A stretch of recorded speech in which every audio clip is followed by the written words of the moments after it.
LCA क्या होता है, क्यों है हमारे इसकी नीड हमें। आफ्टर देन आर्किटेक्चरल पर्सपेक्टिव से LCA के लिए क्या कर सकते हैं।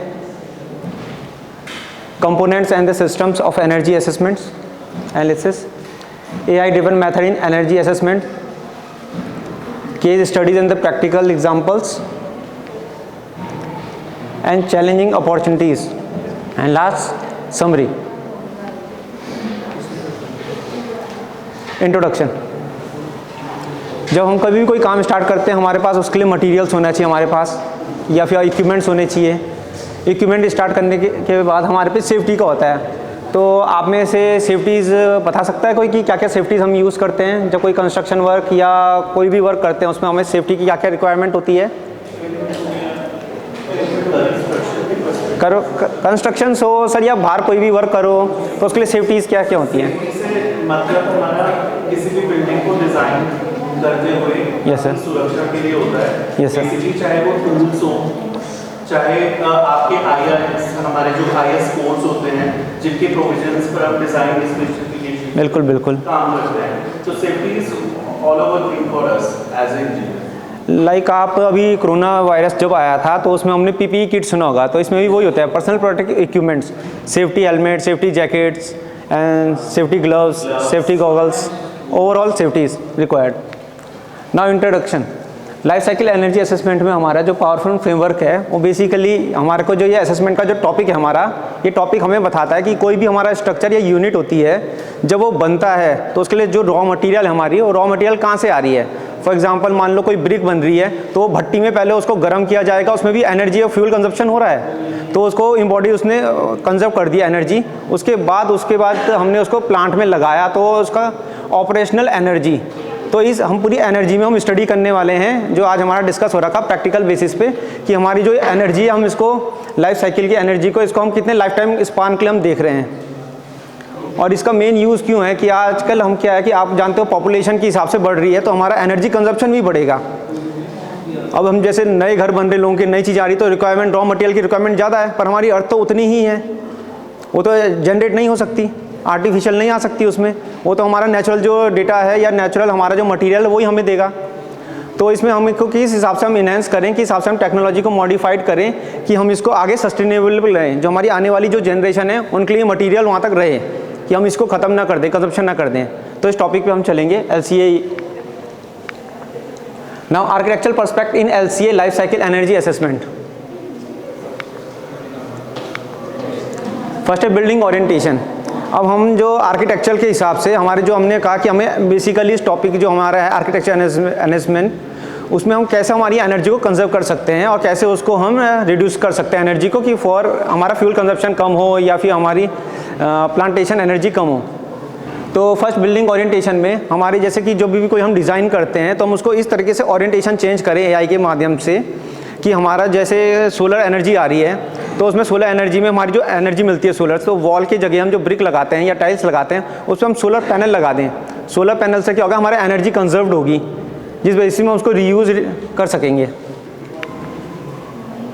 जैसे मटेरियल सिलेक्शन एंड इम्बॉडीज एनर्जीज, जैसे हमारे टॉपिक अभी जैसे हमने बात करी थी, जैसे जो रॉ मटेरियल्स होता है, जैसे हमारा स्टील ले लीजिए। अब स्टील हमारे रॉ किस फॉर्म में होता है, सॉइल के फॉर्म में हमारा स्टील नीचे पाया जाता है अंडरग्राउंड अर्थ के अंदर। तो उसको हम पहले कलेक्ट करते हैं, फिर उसको रिफाइनिंग प्रोसीजर होता है, आफ्टर देन उसको मेल्टिंग प्रोसीजर होता है, फिर रीशेपिंग दी जाती है, फिर उसके बाद वो बार निकले जाते हैं 8 mm 10 mm 12, फिर रीबारिंग करके उसकी स्ट्रेंथ दी जाती है 550 SSD एंड सो ऑन। तो वो मटेरियल सिलेक्शन से कि कैसे हम कर रहे हैं, उसमें जो एनर्जी कंजप्शन है, क्योंकि हमारे जो भी रॉ मटेरियल जो भी हमारे कंपोनेंट्स होते हैं, जैसे वॉल्स हो गई, वॉल्स में जो ब्रिक लग रही है या कॉलम बीम हो गए, उसमें हमारे जो स्टील लग रहा है या कंक्रीट है तो कंक्रीट में जो हमारा सीमेंट लग रहा है, उन सबको एनर्जी एक प्रोसीजर से आई है, उस एनर्जी को हमने जो उसमें लगाया है उसके बाद जो बन रहा है वो चीज़ की एनर्जी को हम एनालिसिस कर रहे हैं कि किस फॉर्म में हम इसको कम रिड्यूस करें, एनर्जी हमारे कम लगे और हम आगे जाके इसकी लाइफ स्पान बढ़ा सकें। Building annual efficiency, like door Windows होती हैं, तो इसमें हमारा यहाँ पे तो नहीं है अभी, इसमें HVAC होता है, मतलब HVAC मेनली क्या होता है, heating ventilation and air conditioning, कि किस तरीके से हम इसको मैनेज करें अपने स्ट्रक्चर्स को, कि हमारा इसमें जैसे कि अभी ये रूम है, इस रूम में 2 AC लगे, 2 ही हैं, 3 AC लगे हुए हैं, तो हमारा इसमें एनर्जी कंजप्शन हो रहा है। इसके अगर हम की हिसाब से इसको अरेंजमेंट करें कि हमारे को 3 जगह ना लगे 2 ही लगे, एनर्जी सेव होगी। एनर्जी सेव का मतलब कि हमारा जो भी, चाहे वो हाइड्रो पावर प्लांट से आ रहा हो या सोलर पैनल से आ रहा हो, तो हमारी लेस एनर्जी कंज्यूम हो। Passive architectural design, passive architectural design में क्या होता है? पैसिव मीन्स कि जो हम फॉर्म में नहीं बना रहे हैं, हम स्ट्रक्चर को ऐसे बनाएं कि जैसे कि हमारे को रूम या कोई जगह है, हमने उसको शेड प्रोवाइड कर दिया अपने आर्किटेक्चरल डिज़ाइन को। जब शेड होगी तो हमें वहाँ पे एंकर उसकी ज़रूरत नहीं पड़ेगी, ना फ़ैन की भी ज़रूरत पड़ेगी, ना किसी और फॉर्म की हमारे कूलिंग एनर्जी की कोई ज़रूरत पड़ेगी। तो आर्किटेक्चरल इसमें पैसिव स्ट्रेटजी में कि रिड्यूस करना है एनर्जी को मैकेनिकल वे में।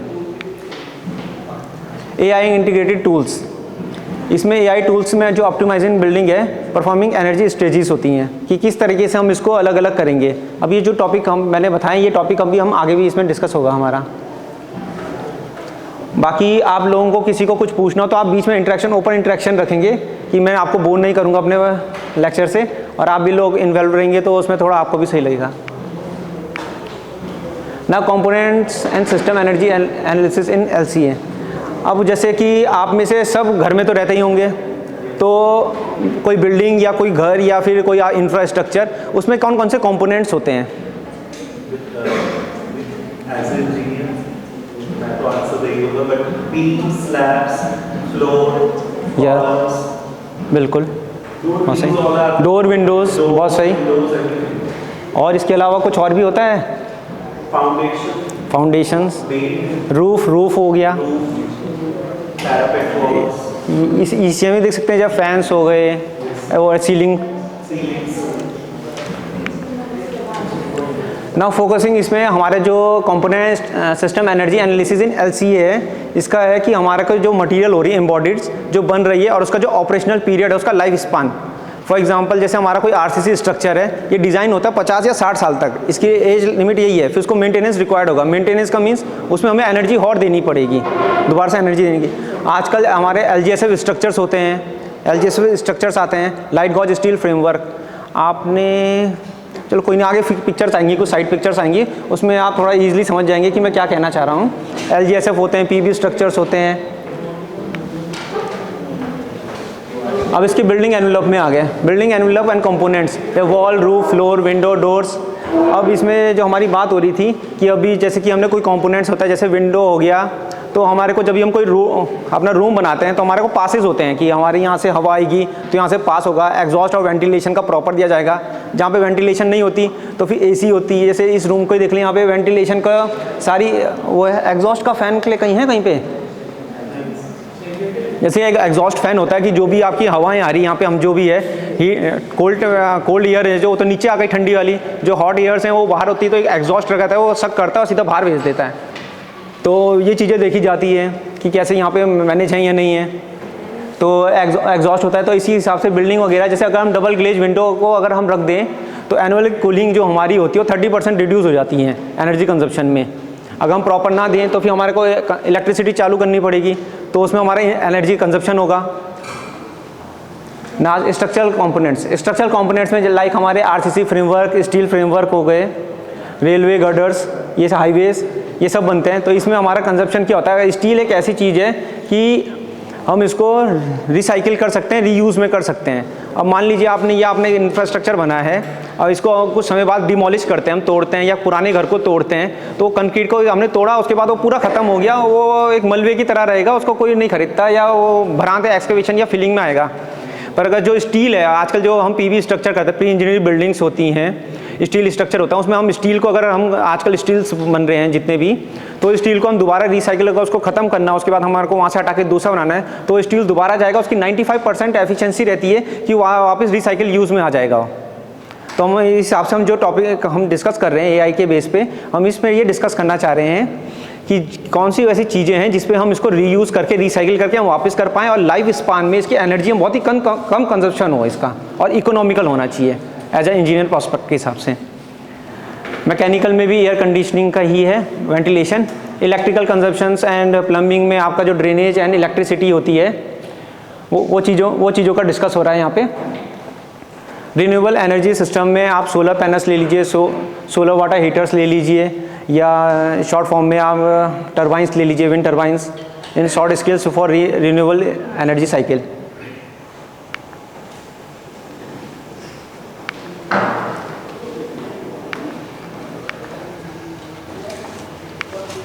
ये सिविल लाइन वर्क, अब मेनली सिविल लाइन वर्क या कोई ब्रिज वर्क बनता है तो प्री कास्ट आपने देखा होगा वहाँ पे नहीं बनाते साइड पे, उसमें बेसिकली क्या तो बनाए आते हैं। उसमें क्या चीज़ होती है, एक तो साइड में लेबर हमारा एफिशिएंसी लग रही है वो नहीं लगेगी, हमारा टाइम बचेगा क्योंकि आजकल के हमारे पे टाइम की बहुत शॉर्टेज है, हमें सब कुछ फास्ट चाहिए और एक्यूरेसी के साथ चाहिए। That's why we are going toward the AI modern technology, क्योंकि हमें एक्यूरेसी भी चाहिए और फास्ट वर्क भी चाहिए। अब इसमें जैसे आप देख रहे हैं कि इसमें जो ये 100 mm का 1000 mm मतलब 1 मीटर का जो ये सर्कुलर पाइप है, RCC पाइप, NP4 पाइप कहते हैं इसे। इस पाइप को जब ये इरेक्शन हो रहा है, मीन्स कि ये बनाया सब कुछ प्लांट से, लैब से आ रखा है, यहाँ पे आगे से भी असेंबल होना है और इसको वर्क करना है। यस यस यस, हाँ DRMC दिल्ली मेट्रो भी same. Now this is the STP of 3 MLD STP। Rishikesh में आपका ये स्वर्गाश्रम या गीता भवन आपने सुना हो किसी ने, तो वहाँ पे ये प्लांट बन रहा है 3 MLD स्वर्गाश्रम। नमामि गंगे प्रोजेक्ट आपका देहरादून में भी बन रहा है, बसेरा बस्ती में, वहाँ बसेरा में 15 MLD का बन रहा है जो सीवर ट्रीटमेंट प्लांट बन रहा है। तो सेम यहाँ पे STP में ये बन रहा है 3 MLD का। इसमें नमामि गंगे का ही प्रोजेक्ट है। इसके अंदर क्या होता है कि हमारा जो भी स्लज है, जो भी इंफ्रास्ट्रक्चर हम बना रहे हैं, उसमें जो भी हमारा बाहर से रिफाइनिंग करेगा वो पानी को, और पानी छोड़ के फिर हम बाद में नीचे वो गंगा में डाल देंगे प्योर वाटर। वो BOD COD आपने हमारा जो फर्स्ट ईयर में सारे सब्जेक्ट कॉमन इवन ऑड होते हैं, उसमें सब कुछ हमने BOD COD देखा था। अब इसमें जो मेनली ये है कि SBR की जो राफ्ट पड़ रही है, SBR होता है जो कलेक्ट करता है, मतलब एक टैंक मान लीजिए आप, जो उसमें वो कलेक्ट करेगा, उसको इसमें एक्सिक्यूशन दिखा रखा है वर्क। अब ये है SMP।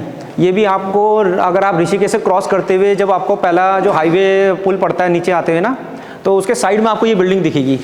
ये क्या है, ये गवर्नमेंट का नमामि गंगे के अंडर में पायलट प्रोजेक्ट था। इसमें क्या है, जो भी ये स्लज निकलता है हमारा, ये स्लज निकलने के बाद वो क्या करते हैं, डंप कर देंगे या फिर नदी के किनारे में, या फिर उसको पानी में फेंक देंगे कर देंगे। तो ये क्या करता है, हमारा पॉल्यूशन क्रिएट कर रहा है। इस पॉल्यूशन से बचने के लिए गवर्नमेंट ने क्या किया, एक पायलट प्रोजेक्ट सोचा कि हम करते हैं, इसको रिसाइकिल और रीयूज़ में करते हैं। तो जो भी हमारा इसमें से स्लज निकलता है इन the form of algae bacteria and so on, तो उसके बाद वो स्लज को कलेक्ट करते हैं। तो हमने ये करा था SMP is sludge management process.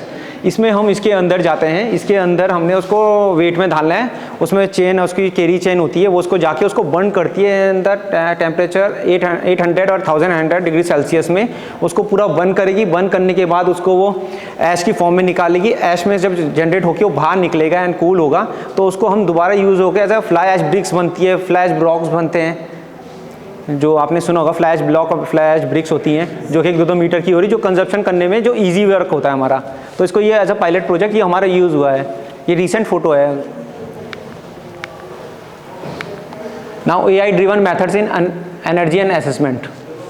AI की उसमें कि हमारा जो भी लास्ट जो एक्यूरेसी है, जो हम AI को ड्रिवन में क्या क्या सॉफ्टवेयर्स हैं जिसके थ्रू हम इसमें काम करके अपने स्ट्रक्चर है, जो हमारा प्लानिंग है और जो डिज़ाइन है, जिसके थ्रू हम एग्जीक्यूट करके अपना जो हमारा जो भी मॉडल बनता है, बिल्डिंग मॉडल बोलिए या कोई भी इंफ्रास्ट्रक्चर का मॉडल, उसको हम कम कर सकते हैं। लाइक इसमें LC technology component infrastructure traditional, ठीक है।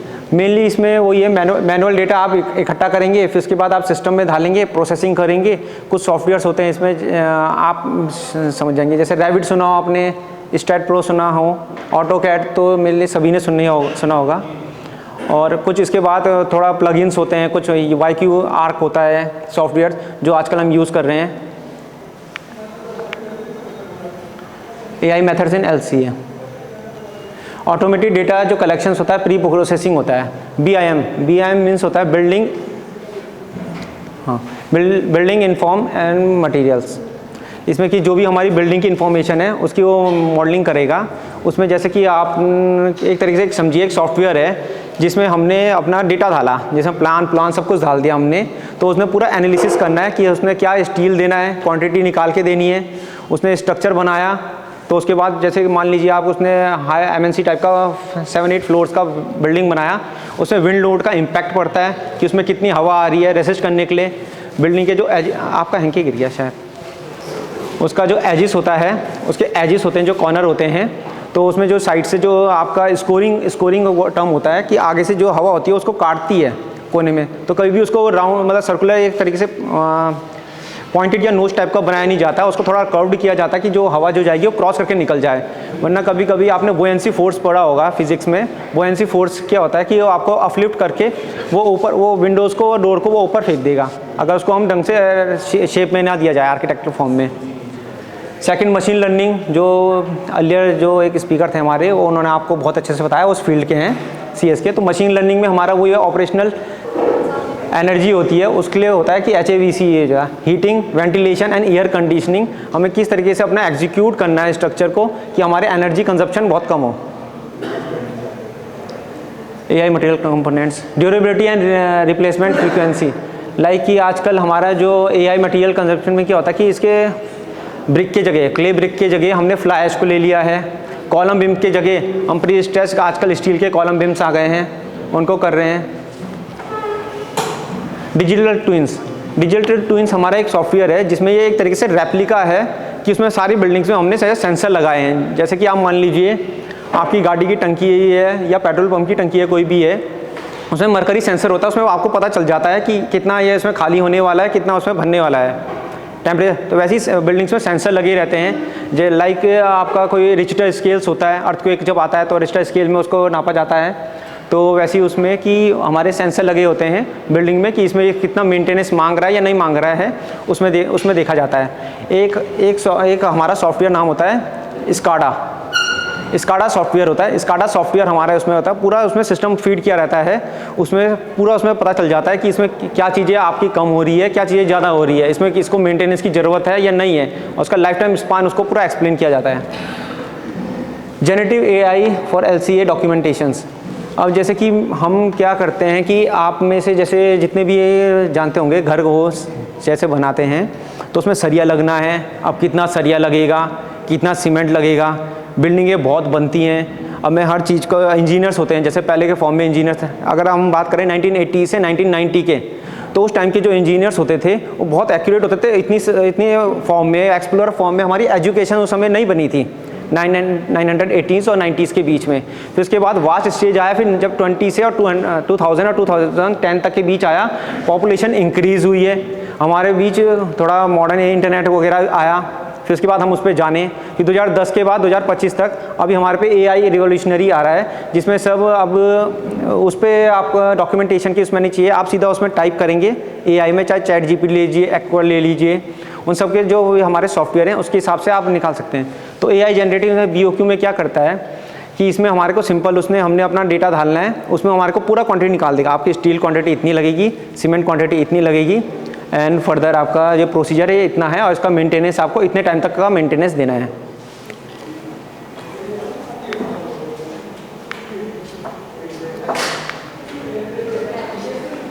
Modern AI technology. अब इसमें एक प्लान ग्रिड AI होता है। प्लान ग्रिड AI एक सॉफ्टवेयर है। इसमें जो प्लान ग्रिड AI है कि हमारे ब्लूप्रिंट निकाल के देगा किसी भी घर का। जैसे आपका टॉप प्लान दे दिया, आर्किटेक्चर प्लान दे दिया, फ्रंट व्यू दे दिया, सेक्शन काट के दे दिया। जैसे कि कोई कॉलम या बिम है, उसमें से उसका एक लाइन मार के डैश करके वो एक्शन काटेगा, उसमें पूरा टॉप व्यू दिखाएगा कि इसमें इतने नंबर ऑफ स्टील्स लगी हैं, कंक्रीटिंग के कोने से इतना कवर छोड़ के इतने में प्रोसीजर होता है बन के, तो उसमें पूरा इसमें ये दिखा देते हैं। Documentation and management real collaborations, इसमें कोलैबोरेशंस करता है। अब उसमें क्या चीज़ है कि आपका इसमें इलेक्ट्रिकल वर्क भी आता है, सिविल, उसमें सिर्फ सिविल एक इंफ्रास्ट्रक्चर नहीं होता है, ये कोलैबोरेशन फॉर्म है। इसमें सिविल के साथ आपका इलेक्ट्रिकल भी जुड़ा होता है, इलेक्ट्रिकल का भी आपने करना है, मैकेनिकल भी करना है, और प्लम्बिंग वर्क भी इसमें साथ में कंबाइंड होकर आता है। नेक्स्ट सॉफ्टवेयर है हमारा, इसमें आता है open space axles. Open space axle mainly हमारा क्या होता है, ये साइट को इनहेंस करता है, जो साइट में हम यूज़ करते हैं कि इसमें 360 डिग्री का कैमरे होते हैं, जिसमें हमने फ़ोटो ले ली और कैमरा वीडियो बना दी, सीधा सॉफ्टवेयर में डालेंगे, वो पूरा इसको डेटा को एनालिसिस करेगा। इसमें वो डेटा को बताएगा कि हमारे उसमें कि इसमें यहाँ पे कि जैसे कि कोई क्रैक्स दिख गया उसको वॉल में कि यहाँ पे क्रैक है, अगर सिर्फ सरफेस क्रैक है तो पेंटिंग से हो जाएगा, अगर अंदर है तो उसको अलग से केमिकल आता है हमारा GP2, उस केमिकल से उसको रिफाइन करेगा और उसको कलेक्ट करके उसको सही करने का तरीका दिखाएगा। और ये डॉक्यूमेंटेशन के लिए भी यूज़ होता है, विजुअल डॉक्यूमेंटेशन। नेक्स्ट आएगा BIM। अब जो BIM हमारी जो बात हुई थी, बिल्डिंग इंफॉर्मेशन एंड मॉडलिंग, इसमें BIM का मेनली प्रोसीजर क्या होता है हमारा, जैसे हमने कोई प्लान बनाया कि हमने इतने बार इतनी जगह में हमने ये बनाना है, या इस जगह पे हमने ब्रिज बनाना है, या यहाँ पे फर्दर कोई इंफ्रास्ट्रक्चर वो बनाना है, उसका हमने डिज़ाइन किया, फिर उसके बाद उसमें वो बिल्ड कर देगा और फिर एट लास्ट हमें एग्जीक्यूट करना है साइट के हिसाब से। अब जो हमारे जो मॉडर्न हम जो काम कर रहे हैं जो एआई के बेस में इंफ्रास्ट्रक्चर पर हम क्यों कर रहे हैं, वो इसके हिसाब से है कि हमारा जैसे स्मार्टर हमें ब्लूप्रिंट देगा। स्मार्टर ब्लूप्रिंट मीन्स कि हमारे को जो भी डिज़ाइंस होते हैं, जैसे हमें उसने ऑप्शंस दे दिए वह ABCD, उसमें से बेस्ट ऑप्शन कौन सा होगा वो हमें दिखाएगा और फिर हम उसमें प्रोसिक्यूट करेंगे, उसके बाद हम वर्क करेंगे। इंस्टेंट साइट डॉक्यूमेंटेशन प्लान, जैसे कि आप कभी हम जाते हैं, जैसे कि आप बैकग्राउंड फील्ड से नहीं हैं, कंस्ट्रक्शन से कमी है आप इस सेशन में जो भी दिख रहे हैं, पर आप अगर मोबाइल का यूज़ करें तो आप भी किसी मतलब क्या बोलते हैं उसको आजकल के नॉलेजेबल पर्सन के हिसाब से आप भी कम नहीं है, क्योंकि आजकल क्या है मोबाइल में पूरा ओवरऑल सब कुछ अवेलेबल है। तो ऑटोमेटेड क्लैश डिटेक्शन, अब ऑटोमेटेड क्लैश डिटेक्शन का क्या वर्क होता है कि कभी कभी हमने डेटा यहाँ से इस वाले से भी ले लिया, इससे भी ले लिया, ये आपके आपस में मैच नहीं हुए, तो उस बेसिस में क्या होता है कि हमारे जो IS कोड्स होते हैं उसके हिसाब से हम स्टैंडर्ड लिया जाता है, क्योंकि ये फॉरेन का IS कोड अलग है, हमारा IS कोड अलग है, हमें वो स्टैंडर्ड वैल्यू लेनी पड़ेगी, उसके हिसाब से हम वर्क करेंगे। स्मार्टर ब्लूप्रिंट्स, हाँ जी, हाँ जी, तो इसमें आपने ये चीज़ डिस्कस की कि आपको बहुत सारे ऑप्शंस मिलते हैं। हाँ जी, हाँ जी। सर वो ड्राइंग के रिस्पेक्ट में कोई प्लान, मतलब ये है कि हमारे को पहले कि हम हमारे कंस्ट्रक्शन फील्ड में, आर्किटेक्चर फील्ड में हमारे पे जो भी होता है पहले सॉफ्ट में काम होता है, हार्ड तो मीन साइड में एग्जीक्यूट बाद में होगा। अभी डिज़ाइन की फॉर्म में, अब डिज़ाइन की फॉर्म में हमें क्या देखना पड़ता है, पहला एक तो हमारा स्ट्रक्चर इकोनॉमिकल होना चाहिए, मतलब अगर मैं पैसा 100 रुपये का स्ट्रक्चर बनाने में लगा रहा हूँ और मुझे उसका इतने से बेनिफिट ही नहीं हो रहा है, तो उसको बनाने का तो मेरे लिए वेस्ट ही है। और दूसरी चीज़ जो आप डिज़ाइन की बात कर रहे हैं ब्लूप्रिंट्स की, ब्लूप्रिंट्स में उसने हमारे को अलग अलग सैंपल दे दिए है। फॉर एग्जांपल मान लीजिए प्लान का, हाँ मतलब जैसे कि ड्राइंग ज़्यादा बेटर है, इकोनॉमिकल है। जैसे उन्होंने मान लो एक कमरा है, एक कमरे में उसने दिखाया मेरे को कि 2 विंडो लगनी है और एक डोर लगना है और इतने स्पेस में है। अब उसमें उसका मैनेजमेंट होगा कि उसमें कितने नंबर ऑफ स्टील्स लगेंगे। अब लगाने के लिए तो 6 नंबर लग जाते हैं, 6 नंबर के स्टील सही हैं। और दिखाने के लिए मैं 8 लगा दूँ, 10 लगा दूँ, तो उसको मेरे को वेस्टेज ही तो हो रहा, मिल ले हो, उसका यूज़ ही नहीं दे रहा हो। So by using AI techniques, we can understand how much building is economical. Yeah, economical, and it will give the more accuracy blueprints and their design, which can be further or for the good lifespan. कोई भी हम drawing बनाते हैं CAD में या STAAD पे, या हम अपने हिसाब से सोच के करते हैं कि हमें यहाँ पर इस तरीके से रूम देना है, हमें किचन देना है। हाँ जी, हाँ जी। नाउ AI की मदद से मीन्स सर आपने बिल्कुल सही किया। आपने जैसे सॉफ्टवेयर AutoCAD ले लीजिए, Revit, STAAD Pro या फिर कोई भी हाई इंफ्रास्ट्रक्चर आपने लोड ले लिया, आपने उसकी कॉपी निकाली। कॉपी को आप क्या करेंगे, आप अपने AI मॉडर्न उसमें हमारे जो सॉफ्टवेयर है उसमें आप अपलोड करेंगे। अपलोड करने के बाद वो उसको एनालिसिस करेगा, ठीक है। अगर वो पूरे तरीके से समझ पाया हमारा AI मॉड्यूल, तो उसको पूरा समझने के बाद वो उसको एग्जीक्यूट रिजल्ट देगा कि इसमें आपको ये यहाँ पे ये चीज़ में विंड लोड ज़्यादा आ रहा है, तो यहाँ पे ये नहीं देनी चाहिए। उन चीज़ों को हटाएगा जहाँ पे हमें ज़रूरत नहीं है। वो अपना एक उसका पूरा डेटा कलेक्ट करके वो अपना एक प्लान दिखाएगा, इस प्लान को यहाँ पे if you are satisfied with that plan then okay, if you are not satisfied तो फिर आप उसमें इंप्लीमेंट करके दूसरी चीज़ें ऐड करेंगे उसमें। नहीं मीन्स हम जब AI यूज़ कर रहे हैं ना, AI का क्या मतलब है, AI ना एक तरीके से मशीन ही है सिंपल।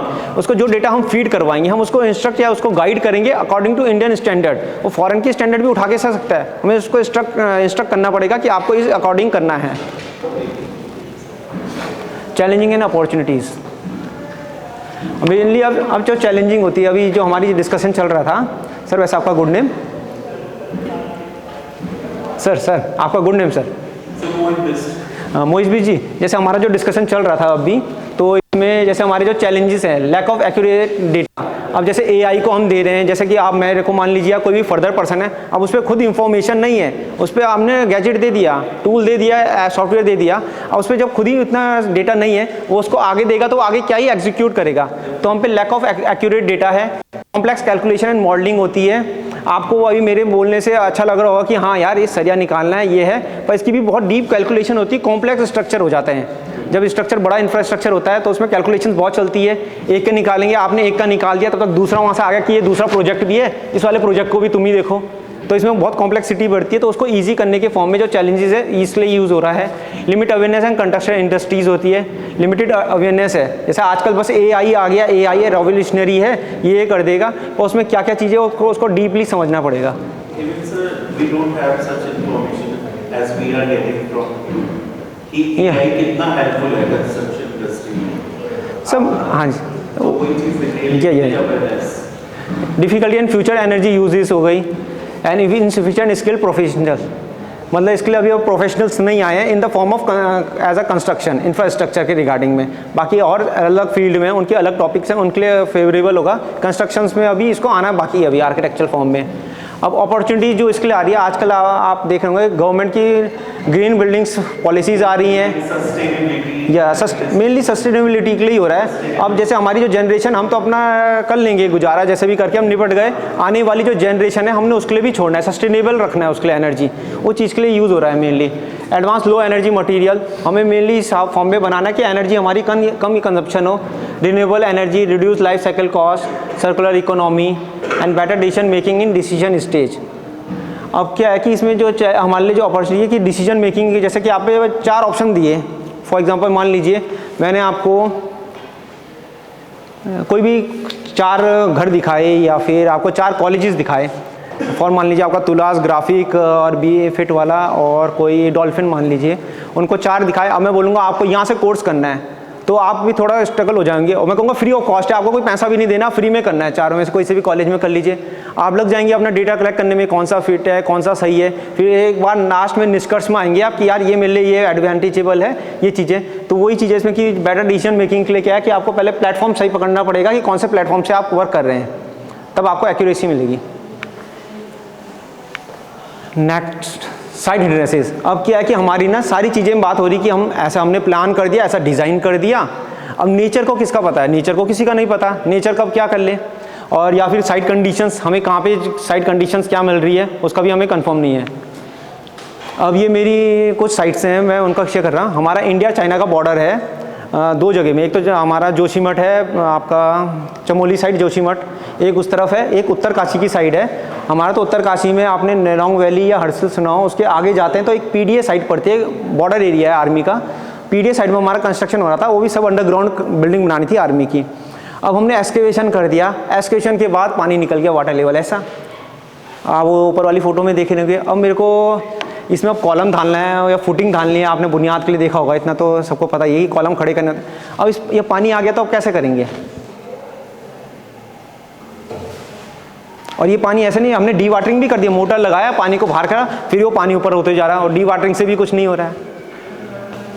ये कॉम्प्लिकेशंस आती हैं साइड में, बहुत आती हैं। तो किसी का कुछ आइडिया, सजेशंस कोई बताना चाहे कि कैसे करना चाहें, क्या करा जाए जब पानी हट ही नहीं रहा है।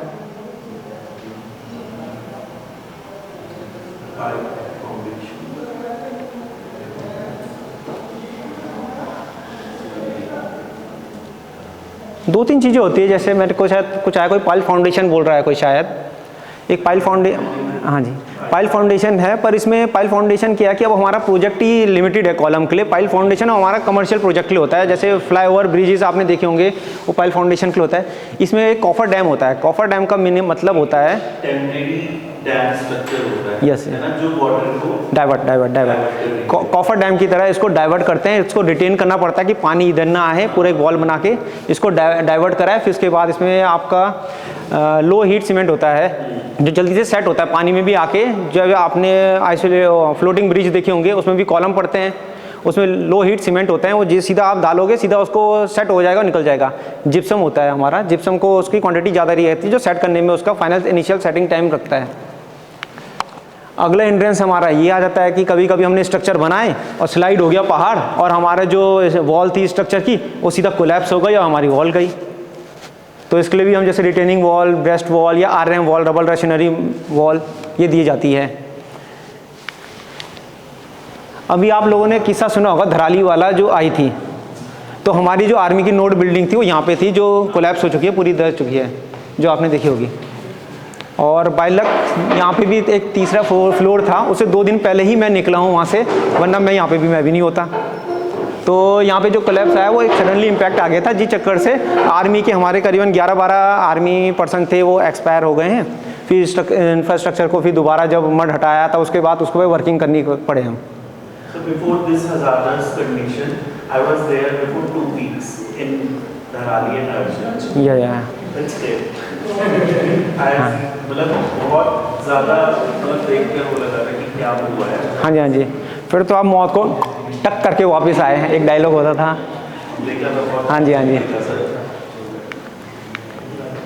Now case study and the practical example in LCA। Energy efficient offices होती है जो मेनली हमारी जो रिड्यूस कर रही है। मान लीजिए आपने कोई रूफ डाला है, अब इसमें तो यहाँ पे रूफ नहीं है। जैसे आपने एक सीलिंग सुना हो, सीलिंग मतलब छत। एक फॉल्स सीलिंग भी सुना होगा आपने। फॉल्स सीलिंग होती है, फॉल्स सीलिंग क्या होती है कि एक तरीके से फॉल्स है उसका टर्म, कि एक टेम्परेरी सीलिंग है, उसके ऊपर हमारा जो भी वर्किंग होगी, चाहे वायर हमें ले जाना है या टेम्परेचर कंट्रोल करने के लिए इंसुलेशन देना है, तो उसी तरीके से हम इंसुलेशंस करते हैं जिसमें हमारा जो एनर्जी होता है कूलिंग एनर्जी वो 22% डाउन हो जाती है, सेव होती है एनर्जी। और सेम रूफ टॉप में भी अगर हम उसको एनुअली करें तो 35% हमारी एनुअली एनर्जी कंज्यूम्ड सेव होगी। Now residenting housing and the low embodied energy material. इसमें जैसे हमारा फ्लाई ऐश की जो हमारी बात हुई थी, जैसे फ्लाई ऐश है, फ्लाई ऐश की जगह हम अगर यूज़ करें, हम अपना फ्लाई ऐश यूज़ करें अदर देन क्ले ब्रिक के, तो हम 40% अपनी एनर्जी को कंज्यूम करने से बचा सकते हैं। सेम चीज़ स्टील्स को अगर हम स्टील यूज़ करें तो 95% हमारी एनर्जी को कंज्यूम रिसाइकिल करने में देगा। Green hospital and with optimised MEP systems.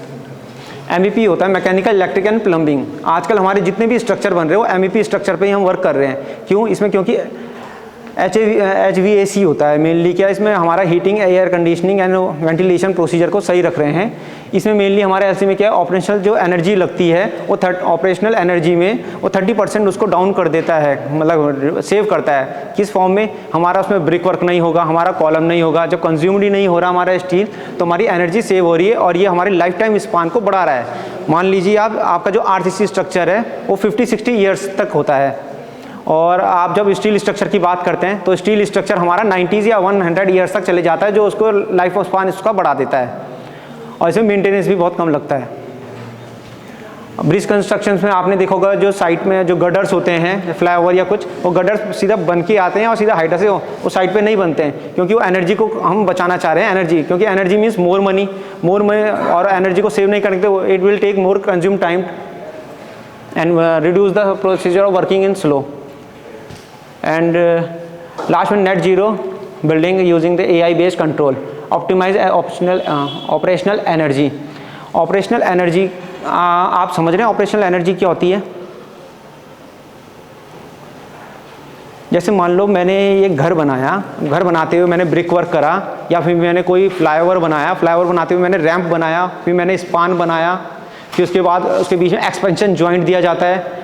तो ये चीज़ों में जो भी इसका टाइम पीरियड ये कंज्यूम कर रहे हैं तो इसको मेंटेनेंस करना होता है। इसमें ऑपरेशनल एनर्जी लगती है कि ये बाद में गिर नहीं जाए, क्योंकि कोई भी आप जैसा भी हम हैं तो हम सब डेड लोड हो गए एक तरीके से जो अभी इसमें रखा हुआ, और हम लाइव लोड हैं। तो लोड बढ़ा जाएगा तो उसकी एक बियरिंग कैपेसिटी होती है, जो अगर हम ज़्यादा लोड डालेंगे तो कोलैप्स कर जाएगा हमारा स्ट्रक्चर, चाहे कोई से भी फॉर्म में हो। तो हर चीज़ का डिज़ाइन होता है, इसलिए वो नेसेसरी है, नीड है।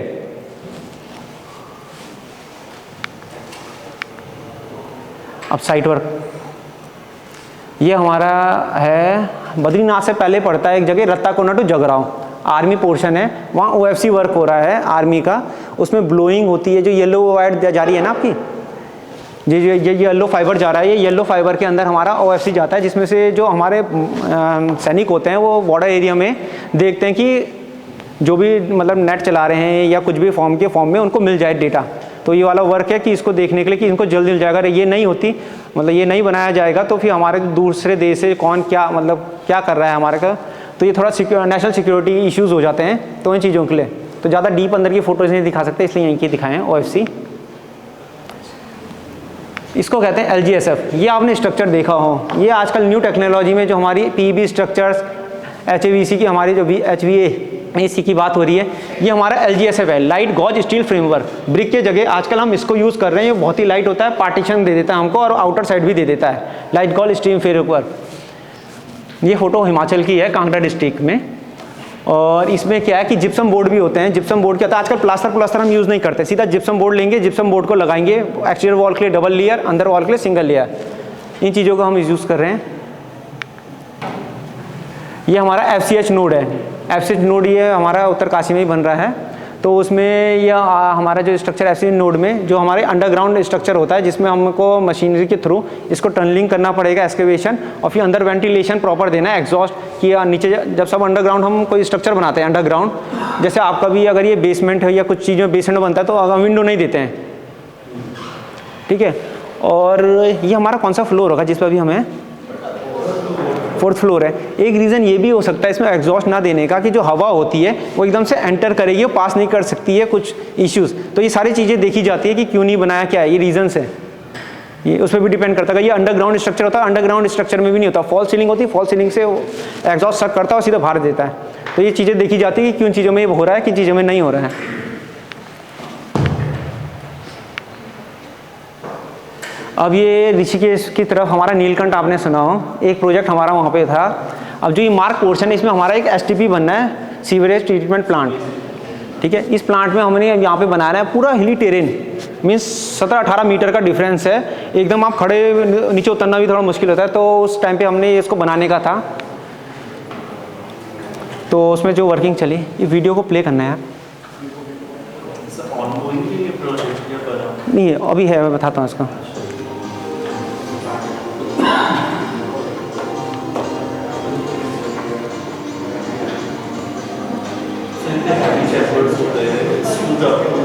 या मतलब क्या है कि हमारे को डिज़ाइन कर रहे हैं, अब जो हम कंप्यूटर में देख रहे हैं हिली टेरेन वो नहीं पकड़ सकता इतना, मेनली साइट एग्जीक्यूशन या साइट वर्क में जाके देखना ही पड़ता है। अभी जो इसके पीछे ये SBR बन रहा है, सीक्वल बैच रिएक्टर है, आगे P2 है, ये कंबाइंड स्ट्रक्चर है। हम पे जगह कम थी, कमी में सारे यूनिट्स हैं उनको कॉम्प्लेक्सली मिलाया गया है।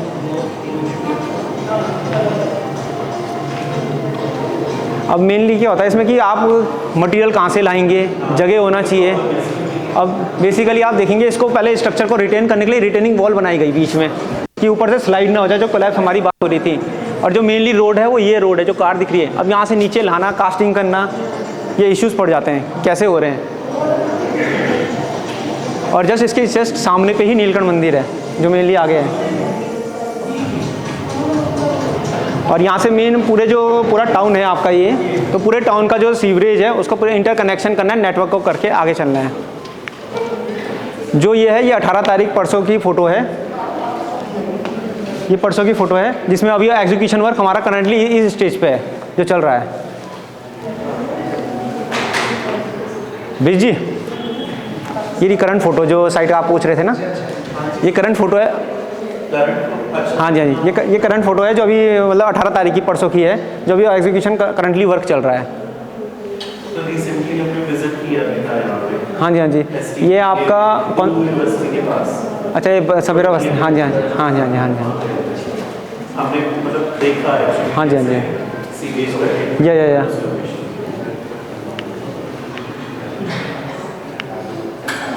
अभी कुछ साइट पिक्स हैं जो हमारे जो PB स्ट्रक्चर की बात हो रही थी, प्री इंजीनियरिंग बिल्डिंग LGSF, तो ये वहाँ की कुछ फ़ोटोज़ हैं, कुछ वीडियोज़ हैं। ये वीडियो प्ले करना। इसमें क्या है कि हमारे स्टील स्ट्रक्चर में राफ्टर्स होते हैं, कोई भी शेड हम जो जोड़ते हैं ना उसको पर्टिकुलर राफ्टर होते हैं। जो इन लेबर्स ने पकड़ा है वो एक टॉर्क, एक मशीन होती है हमारी जिसको टाइटली खींचते हैं, और जब उसके जो हमारी नट बोल्ट्स होते हैं वो टाइटली लगता है, तो वो भी एक तरीके से फॉर्म में एनर्जी जो कंजर्व होकर उनको टाइट में होल्ड अप कर रही है। तो वो प्रोसीजर है वहाँ पे।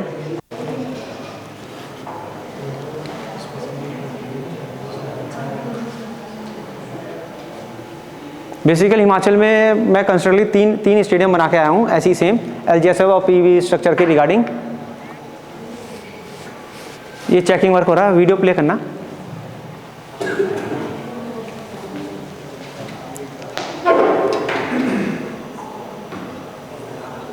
वॉल्यूम नहीं आती, वॉल्यूम नहीं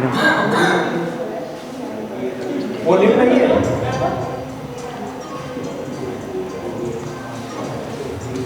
आफ्टर कंप्लीशन ऐसे बन रहा था।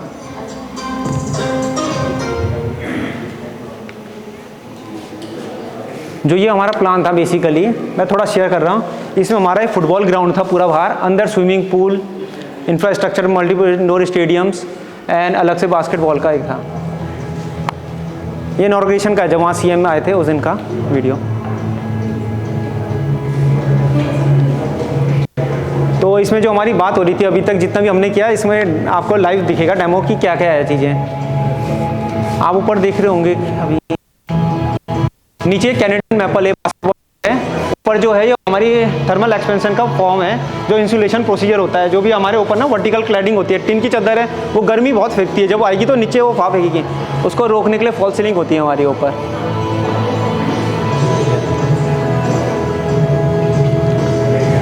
ये मैट हो गई। कॉलम आपको दिख रहे होंगे साइड में, जो गटर्स कॉलम है ना, जो आजकल यूज़ होते हैं। ऊपर फॉल सीलिंग आ गई हमारी, पूरी फ्लोरिंग हो गई। इन द टेक्निकल फॉर्म में हमारे इसमें राफ्टर्स होते हैं, ब्रेसिंग होती है, स्पेसिस होती है, जो इसको कंबाइन करती है, रोकती है।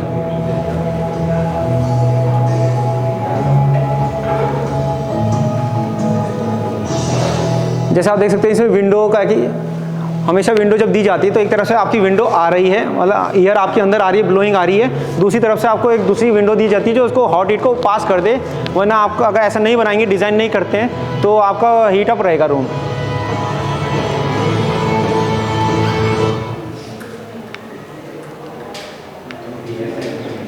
Life cycle management comparison.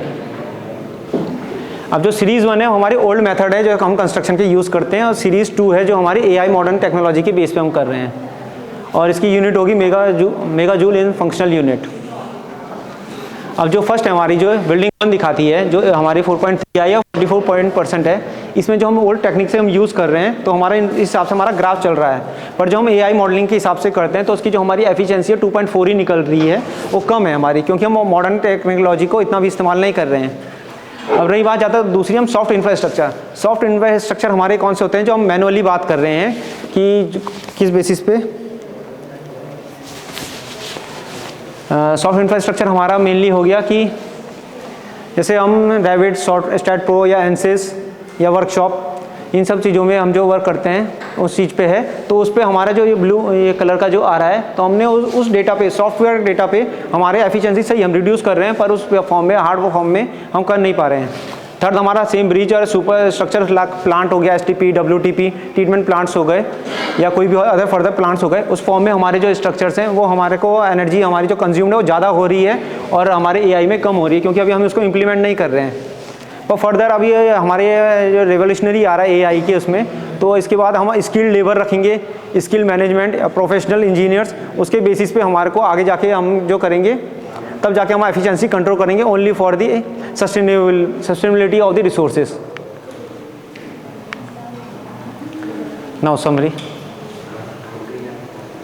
Summary हमारे जो बिल्डिंग स्पान है पूरा, उसमें जो हमारे को जो प्लानिंग, डिजाइनिंग एंड इक्विपमेंट है, उसी पे है कि हम इसको जो समराइज कर रहे हैं कि इसमें कि हमारा जो एनवायरमेंटल इम्पैक्ट है, कि हम जो भी काम करते हैं इसमें हमारे एनवायरमेंट को इम्पैक्ट ना करें, और इस हिसाब से हम वर्क करें।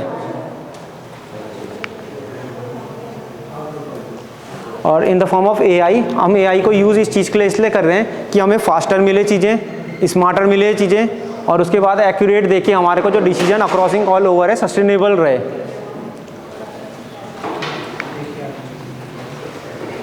एनी क्वेरी किसी की या कुछ? हाँ जी सर।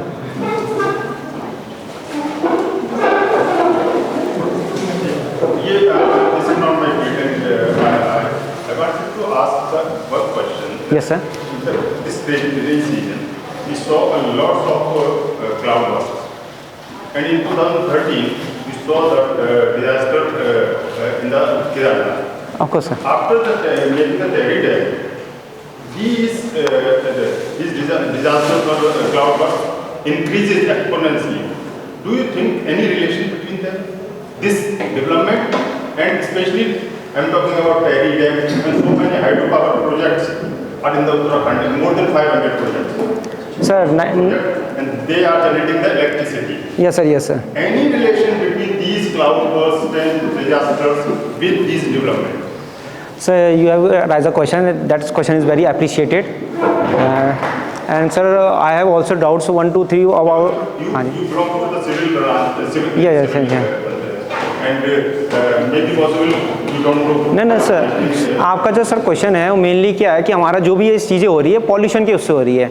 अब जो भी हम ये कंज्यूम कर रहे हैं, चाहे हम इसको 1000 या मोर देन 1000 डिग्री सेल्सियस जब हम कोई स्टील बनाते हैं तो जब एनर्जी बनती है, एनर्जी कंज्यूम होती है तो वो कुछ फॉसिल फ्यूल्स बाहर फेंकती है, चाहे स्मोक हो गया, अनदर फॉर्म ऑफ गैसेज वो बाहर फेंकेगी, वो सीधा हमारी एनवायरनमेंट में जाती है। I was in Podi Garhwal in 2008. There was no fans and etc. Yes sir. Now when I go to the Podi Garhwal, so many fans are there. Sir मैं भी, It means हाँ जी sir, the temperature of and climate is become changed. Yes, sir. Become changed regularly. Yes sir, yes sir. What is the reason behind it? Maybe possibly the dairy dam is the reason for this, for the hydropower projects and this development also. No sir, you are saying very well, but I want to say that कि जो आपका जो हमारे जो बात हो रही है, हमारे जो पॉल्यूशंस हो रहा है जिसमें हमारे ओजोन लेयर में होल्स हो रहे हैं एंड क्लाउडिक चेंज हो रही है, और जो हमारा ग्लोबल वार्मिंग हमारी जो चीज़ें आ रही हैं वो इसी चीज़ के लिए उठ के आ रही हैं, क्योंकि हम पॉल्यूशन क्रिएट कर रहे हैं। अब 2-3 फॉर्म के पॉल्यूशन, एयर पॉल्यूशन हमारा क्या है, जो भी हम कंज्यूम कर रहे हैं एनर्जी, और जो हमारे ये टॉपिक पे हम बात इसलिए कर रहे हैं उसमें कि अगर हम पॉल्यूशन नहीं कर रहे हैं, अगर हमारा पॉल्यूशन कम होगा, पॉल्यूशन कम मतलब कि एनर्जी हम कम ये कंज्यूम करेंगे तो हम आगे फॉसिल फ्यूल नहीं दे रहे हैं, तो यानी हमारा जो टेम्परेचर है, जो हमारा वेदर है वो हमारा कवर्ड में रहेगा, मतलब सेफ रहेगा। अगर हम अब हमारी जो पॉपुलेशन बन रही है, लोगों के हाउसेज ज़्यादा बन रहे हैं, इंफ्रास्ट्रक्चर बन रहे हैं, तो उसमें हमारा जो पॉल्यूशन है वो ज़्यादा हो रहे हैं, तो इसलिए ज़्यादा हमारे जो आप क्लाउड बस्ट कह रहे हैं एंड फर्दर हैजार्डियस जो चीज़ें आ रही है वो इसी चीज़ के लिए आ रही हैं, क्योंकि हमारे वो बस्टिंग ज़्यादा, पॉपुलेशन ज़्यादा हो रही है। सेम फॉर्म में अगर हम वाटर के फॉर्म में बात करें, जो अभी STP या नमामि गंगे का जो मैं स्ट्रक्चर बता रहा था, अगर हम सीधा पानी ही गंदा मिला देंगे तो फिर वो यूज़ करने के लिए, उसको रेक्टिफाई करने के लिए भी हमें एनर्जी कंज्यूम करनी पड़ती है, एनर्जी लगानी पड़ेगी, तो फ्यूल कंजप्शन वो हमारे को यहीं से करना पड़ रहा है। आपका जो मैं क्वेश्चन बोल रहा था, जो आपने बहुत अच्छा क्वेश्चन पूछा, वो इसलिए बोला, हमारे उत्तराखंड में बहुत हाइड्रो पावर प्लांट है, विंड प्लांट्स हैं, सोलर प्लांट्स हैं। आपको कभी आपने ये सोचा कि सारे प्लांट्स हम ही बना रहे हैं, हम अपनी ही बिजली को दिल्ली देते हैं, फिर दिल्ली से वो पैसा हम पे ही वापस टैक्स सेट वैट लगा के वो महंगी हम ही को मिल रही है, और हमारी ही यहाँ की बिजली है जो हमें मिलनी चाहिए, और वही सब्सिडी में हमें दे रहे हैं, हमारा ही बिजली लेके हमसे। ये इश्यूज़ कुछ गवर्नमेंट इश्यूज़ हैं, पर आपका क्वेश्चन राइट है, पर इसके लिए वही है कि अब इसमें बैठेंगे तो फिर काम पे कब बैठेंगे। ठीक है, thank you from my side.